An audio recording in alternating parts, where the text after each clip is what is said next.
2K Sports welcomes you to the following presentation of the NBA.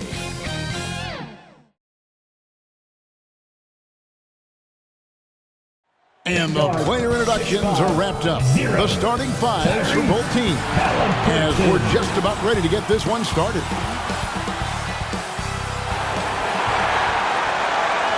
Greetings, everyone. Glad to have you here with us on this Wednesday night edition of the NBA on 2K Sports. With Doris Bird, Greg Anthony, and Hall of Famer David Aldridge, I'm Kevin Harlan. And our special guest at the broadcast table for this one, the celebrated Shams Charania. Hey, Shams, thanks so much for joining us tonight. It's a pleasure to have you here. Kevin, thanks so much. Always fun to hang out with you and all your crew and talk basketball. All right, I've told Doris and Greg and David, just buckle up because we are going to be on a great ride with you. So let's take a look at the Boston Celtics starting lineup. The post pair, Tatum and Porzingis. Holiday in the backcourt. To his side is White, and it's Brown in at the 3 slot. And for the Pacers, Halliburton in the backcourt, Nembhard to his side. Siakam is the 4, and he'll be next to Turner at the 5. And it's Mathurin in at the 3, the small forward.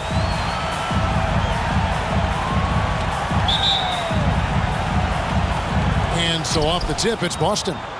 So Shams, our NBA champion Boston Celtics, last year, a terrific record from beginning to end. Could this be a dynasty in the making? They have all the necessary ingredients when you think about their top players. Jason Tatum, Jaylen Brown. This is a group that's locked in for the long term. They have Kristaps Porzingis, Jrue Holiday, Derek White, Al Horford returning. This is a team that has potential to win for the next 3 to 5 years, and that starts with having your key players and your top players locked in. When you think about the teams with dynasty potential in today's NBA, the Celtics have to be at the top of the list. Here's Halliburton. Now we'll go to David Aldridge, who had a chance to talk with head coach Rick Carlisle. He knows how much Jason Tatum can impact the game. The coach told me Tatum has improved the way he reads the game, how he responds to a defense. He's faster. That means we have to be crisp with how we rotate and send a double. Not a lot of wiggle room on the floor when Tatum is processing information. Back to you guys. Okay, David, much appreciated. Now, here is Halliburton after Jaylen Brown's miss. And I like to see this. They're calling his number early, and he's delivering. They know that if this guy goes off, their chances of winning rise exponentially. Out to White. The 3. Good for the basket. Starting off 1 for 1 with that shot. And we saw some players banged up down the stretch last season, Shams. I'm told that there was a focus on maybe allowing some more flexibility in physicality. It definitely upped the intensity some, and I think that's what the fans want. But there are going to be some trade-offs, and that includes the free throw rates, that includes game time, and in the long haul, adding some more physicality and adding some more attention to detail defensively and allowing defenders to play more, to defend more. That should be good for the game. Yeah, those were good trends, I would agree. And Porzingis gets it to go on the assist by Holiday. Well, we know that Kristaps Porzingis can shoot the rock. He's a sweet shooting big, but you love to see him use his size in the paint. Halliburton with the bucket. And their offense already in a flow. Some stellar shooting to jump out to this league. Outside, White. And it's going to be out of bounds. The Pacers will take it. And for a look at how the competition stacks up right now, here's the latest edition of the Power Rankings. They tell a great story. Look at the Hornets. They're gaining on some of the teams above them, trying hard to crack into that top 5. And, you know, the Celtics, they had some high hopes coming out of the gate. Frustrated with their level of play thus far. But they certainly have the pieces to be a factor in this race. When you look at the NBA, Shams, any changes you'd like to see? To me, it's having players stay healthy, right? I would love to have a rule that players just play and the top players are there playing the most meaningful moments of regular season games and allowing players to have freedom defensively. And the league can find plenty of other ways to discourage players, but to allow players to really be there in the big moments, to defend at a high level. And I would just love to have a healthy serum that we can spread around the league and keep these guys in the field. I think here at the table, we're all nodding our heads, looking up and down. We all agree completely with what you're saying.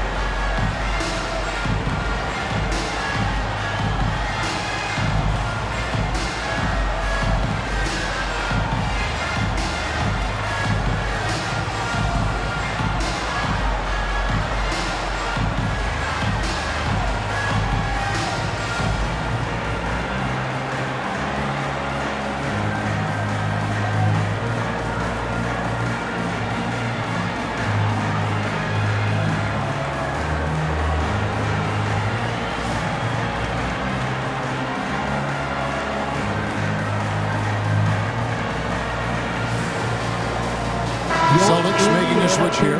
Hauser's checked in. With this break in the action, we can show you the teams that had the most rebounds last season. The Celtics second. Boy, their rebounding last year was phenomenal. Great fundamentals, aggressive to the ball. That helped them pull down a lot of second chances.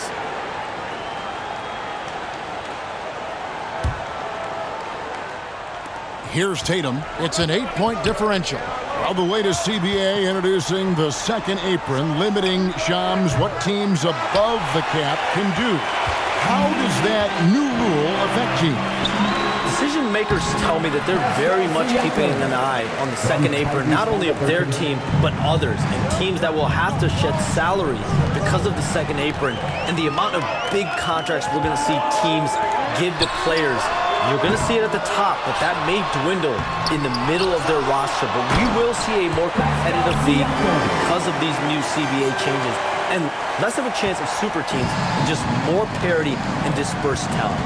Do you constantly read over some of these CBA agreements? I would assume that you do to have a full understanding of terms like the apron, like we just talked about, all the other things, the luxury tax, all the things that make deals possible. It's one thing to have luxury tax. It's a whole nother animal now to have the second apron, and that certainly for teams that are deep in the second apron, that limits their ability to go make major trades, to be able to sign players for more than the minimum, and we're seeing that happen to at least one or two teams around the league right now. So how will that impact things? But certainly the CBA being 50, 60, 70 pages, that's something you pour through before every calendar year.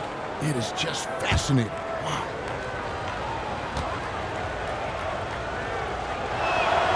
And he makes the first. Hey, Shams, I know you're connected throughout the NBA into a lot of front offices, but have you ever thought about maybe shifting gears a little bit and working for a team? There is always intrigue into something like that, Kevin, but I've seen how tough the environment can be, and honestly, it is really much more fun to be talking to you on this side of the media world and the media equation of the NBA.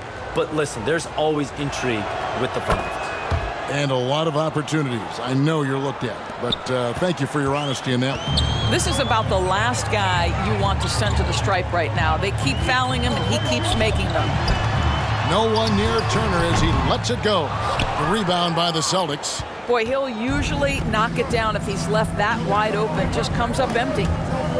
And that's out of bounds. Boston will retain possession. And now look at Jason Tatum here, coming off a terrific season. He put up about 27 points a game, 8 rebounds, and 5 assists. And you talk about defensive presence, he's the real difference maker on that end. Yeah, he's always somewhere around the ball, finding ways to help his team by shutting down the opponents. Yeah, 3 turnovers so far, and the real issue is the fact that they're unforced, too careless with the basketball.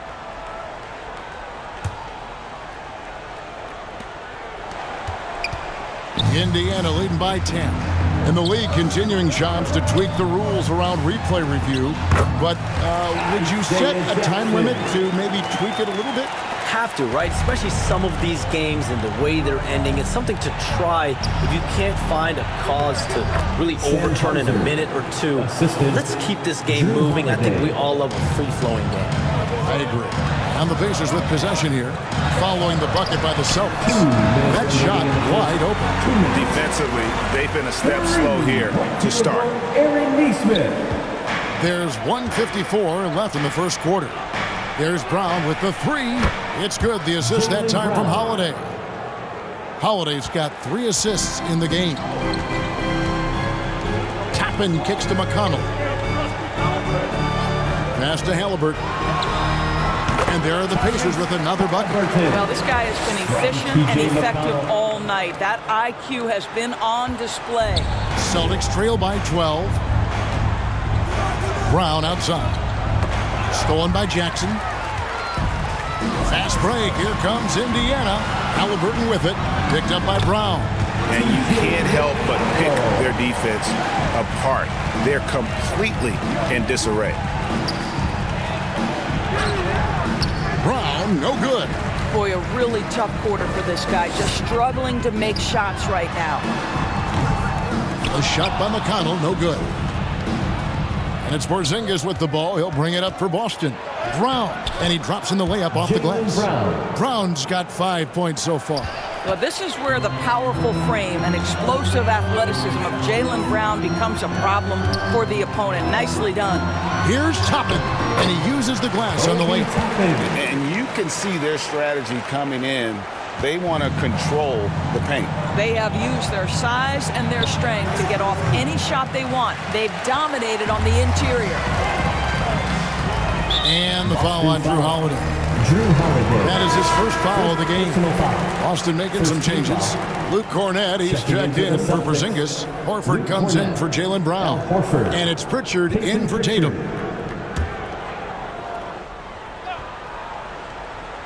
On defense, Boston. It's a 14-point game. And the dunk by Jackson. Building up a big early lead. They have taken charge of this game. And they've been doing it largely at the offensive end. If the defense does not adjust, this could be a blowout. Well, just a little too physical out there right now. That's already his second foul.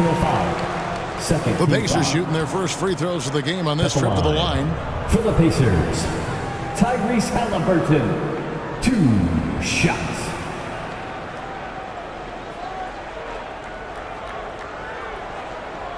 Take a break. Take a break. 2 shots.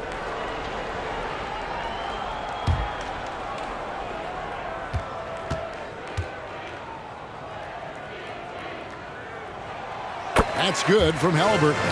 A superb scorer and a talented distributor. Tyrese Halliburton is exactly the type of point guard every team would love to have.